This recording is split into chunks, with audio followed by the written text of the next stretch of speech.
Hello दोस्तों, 13 नवंबर 1002 ईस्वी अल्डोम of नॉर्थम्बिया के वाइकिंग्स हर शनिवार को नहाते हैं और इस बात का पता इंग्लैंड के सैनिकों को अच्छे से था, इसलिए वो छुप छुप कर सभी वाइकिंग्स पर हमला कर देते हैं। और यहाँ ये वाइकिंग्स लड़ने की तैयारी में तो बिल्कुल भी नहीं थे, इसलिए सभी मारे जाते हैं। और तो अपने राजा के आदेश पर वो औरतों और बच्चों तक को नहीं छोड़ते एंड साथ ही पूरी बस्ती को भी जला देते हैं।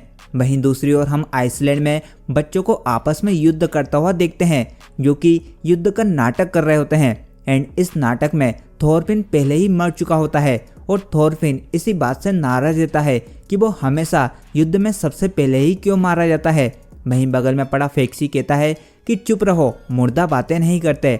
एंड बताता है कि मरने के बाद तो हमें वेलहेला में हर रोज अच्छा खाने को मिलेगा।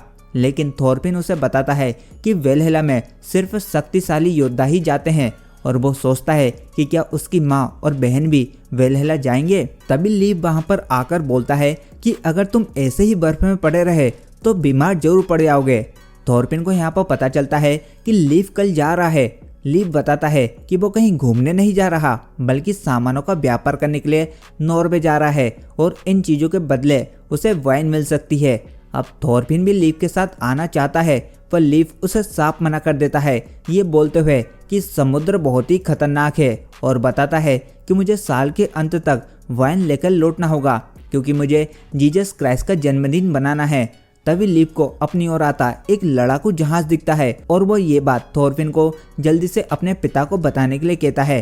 वहीं हम थॉर्स को देखते हैं, जो कि एक कढ़ाई में हुआ छेद को ठीक करने की कोशिश कर रहा होता है, लेकिन फेल रहता है। तभी थोरफिन वहाँ पर थॉर्स को उस जहाज के बारे में बताता है।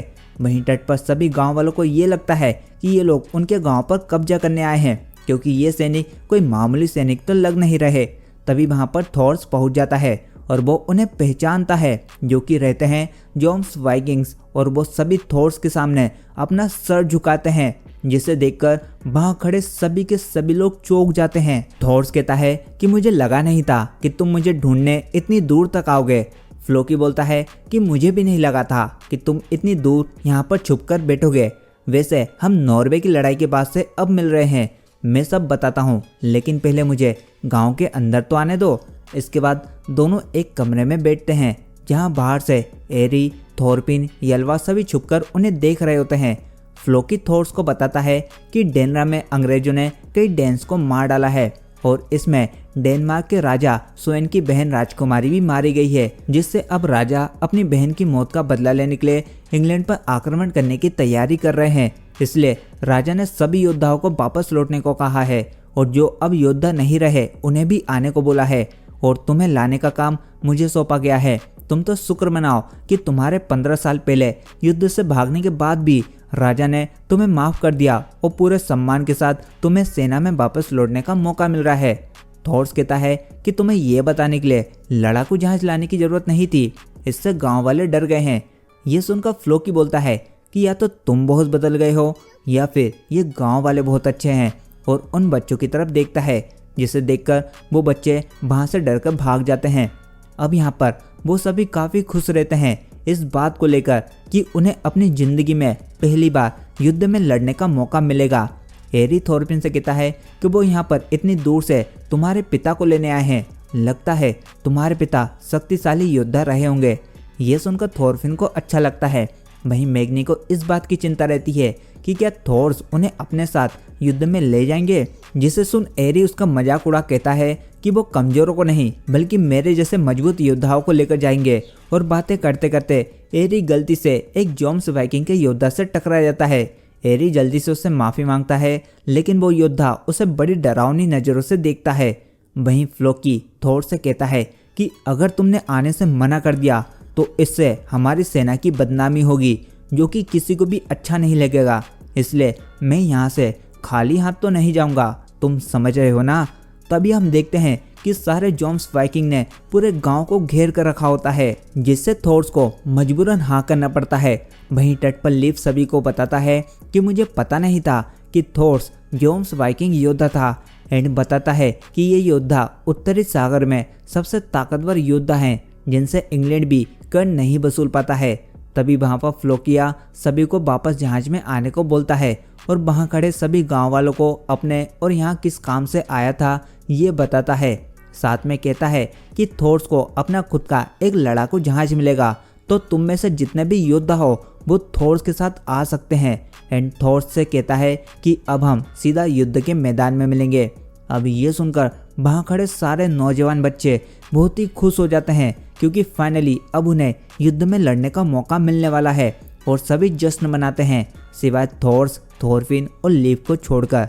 अब थॉर्स घर पर सारी बातें लीव और हेल्गा को बताता है, जहाँ लीव कहता है कि तुम्हारी गलती नहीं है, सिचुएशन ही ऐसी आ गई है कि तुम मना नहीं कर सकते थे। थॉर्स बताता है कि वो लोगों को मारते मारते थक गया था, इसलिए वो युद्ध के मैदान से भागा था। मुझे लगा था कि मैं अपनी मौत का नाटक करने में सफल रहा, लेकिन उन्होंने मुझे फिर से ढूंढ लिया। लीव कहता है तुम फिर से भाग सकते हो, जिस पर थॉर्स बताता है कि अगर मैंने इस बार ऐसा किया तो वो मेरे पीछे सारे गांव को जला देंगे, क्योंकि जोम्स वाइकिंग्स कभी भी किसी भगोड़ों को माफ़ नहीं करते हैं। अब मुझे अपने अतीत का सामना करना ही पड़ेगा।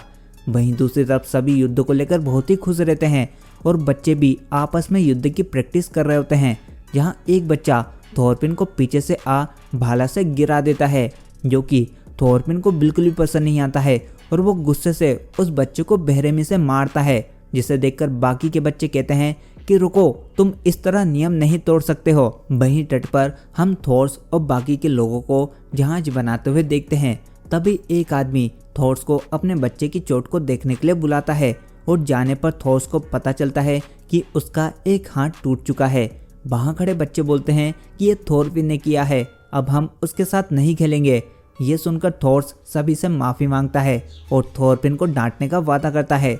ये सुनकर वहाँ पर खड़ा उस लड़के का बाप कहता है कि जाने दो, ये बच्चों का खेल ही तो है। मुझे तो इस बात की खुशी है कि थोरफिन मात्र 6 साल का होने के बाद भी अपने से 2 गुने उम्र के लड़कों को इतना मार सकता है।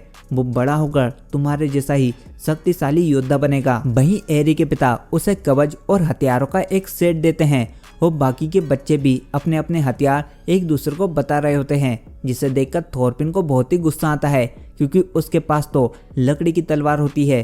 और फिर वो सीधा अपने घर के स्टोर रूम में जा हथियार को ढूंढने लगता है। येल्वा कहती है कि पिताजी तुम्हें नहीं ले जाएंगे क्योंकि तुम बहुत ही छोटे हो।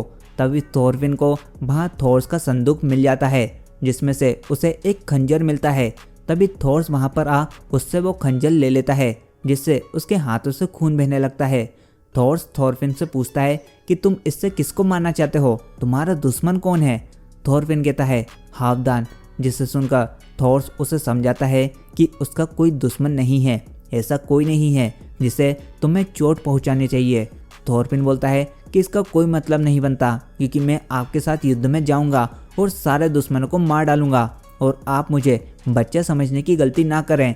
और इतना के वहाँ से भाग जाता है। अब सुबह के टाइम लीव से मिलने से पहले थॉर्स थोरफिन को नम आंखों से देखता है। वहीं लीव थॉर्स को बताता है कि उत्तर पश्चिम से हवा हल्की हल्की बह रही है और लहरें शांत हैं। लगता है ओडिन अच्छे मूड में है, नाव चलाने के लिए आज का दिन सबसे सही है। थॉर्स भी इस बात से सहमत होता है। इसी बीच फेरो आइसलैंड के स्ट्रोमे में वाइकिंग्स का एक समूह एक ईसाई को मार रहा होता है, जिसे देखकर फ्लोकी आस्केलेड से कहता है कि तुम्हारे आदमी नासमझ हैं। आस्केलेड बताता है क्या करें, हमें ईसाइयों से बहुत नफरत जो है, और बोलता है कि सौदे में कोई बदलाव तो नहीं है ना, हम लोग और कब तक यहाँ पर इंतजार करते रहेंगे। फ्लोकी कहता है कि नहीं, तुम्हें सौदे के मुताबिक 100 सोने के सिक्के मिलेंगे, साथ ही तुम उसके जहाज और सामान को भी रख सकते हो, बस बदले में हमें चाहिए थॉर्स की लाश। और इसी के साथ ये एपिसोड यहीं पर ही खत्म हो जाता है। अब मैंने ये एनीमे बिल्कुल भी नहीं देखा है, ना ही मैंने इसकी मांगा पढ़ी है, तो मैं तो काफ़ी ज़्यादा एक्साइटेड हूँ कि आगे क्या होने वाला है। और अगर आप भी आने वाले एपिसोड्स को मिस नहीं करना चाहते हो तो चैनल को अभी सब्सक्राइब कर बेल आइकन को ऑल पकड़ लो। एंड वीडियो अच्छी लगी हो तो वीडियो को लाइक करने के साथ साथ अपने दोस्तों को भी जरूर शेयर कर देना। बाकी मैं मिलता हूँ आपसे जल्दी, तब तक के लिए good bye and take care.